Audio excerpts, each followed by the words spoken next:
And so the wheel turns. There's no escape from the wheel of life. There's no escape from suffering.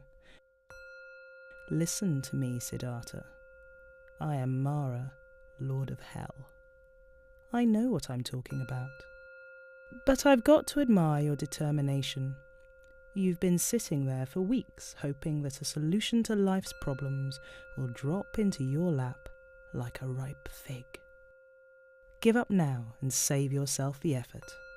Wiser men than you have tried and failed to find an answer. And you will fail too, Siddhartha. And so the wheel turns. And yet it all looked so promising at the start. Born on the full moon of May, Prince Siddhartha Gautama. Asita the seer prophesied that you would grow up to be a great leader, either a king or holy man. Of course, your father wanted you to be a king and reign after his death, not become some wandering fortune teller.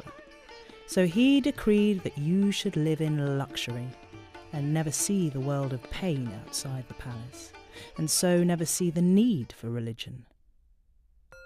And so the wheel turns.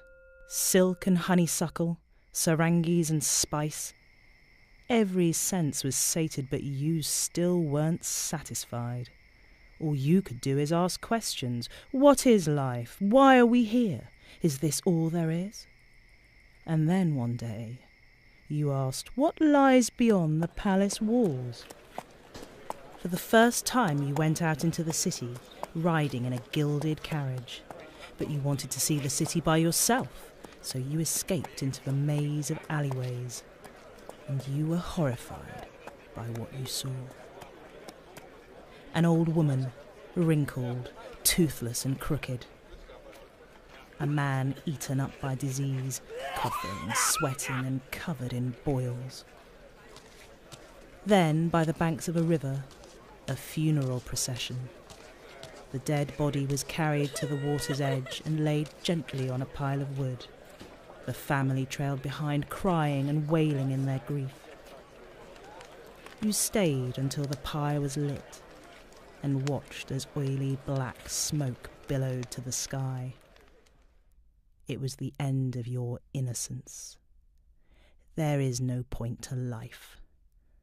All that happens is that you get old, get ill, and die. But on the way back to the palace, a holy man was sitting serenely at the side of the road, begging for alms. He had nothing, but he seemed at peace.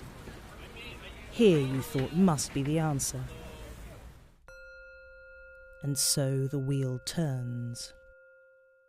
You left the palace in the dead of night and rode to the far reaches of the kingdom. You exchanged your robes for rags, and in a forest you found a group of 5 holy men. They were naked and dirty, unkempt and scrawny. They said that by making their bodies suffer, their spirits could be free. So you joined them and starved yourself until you were nothing but skull and sinew, yet still there were no answers. And so the wheel turns. A young woman came to give an offering to the forest gods and thought she'd found a tree spirit. You took her food and ate your fill.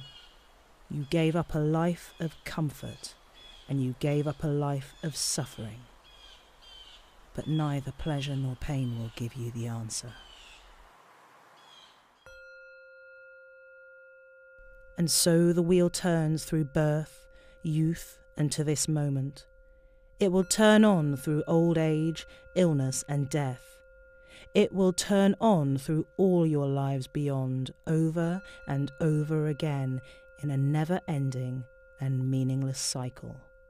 And you will learn nothing. Experience will not give you the answer.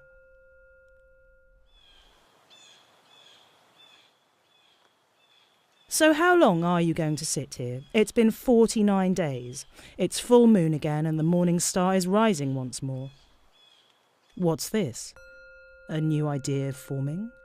What's this fleeting thought I cannot grasp? It's there on the edge of your consciousness, but getting closer. Show me. A middle way?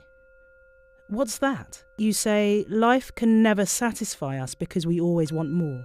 You say the only way to achieve peace is to stop wanting.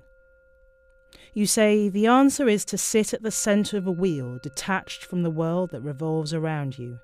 Only then can a person achieve peace.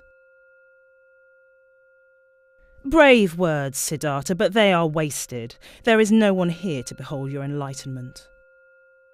No, the earth itself is his witness. She conspires with Siddhartha to reject me. He has awoken. He is enlightened. He is the Buddha.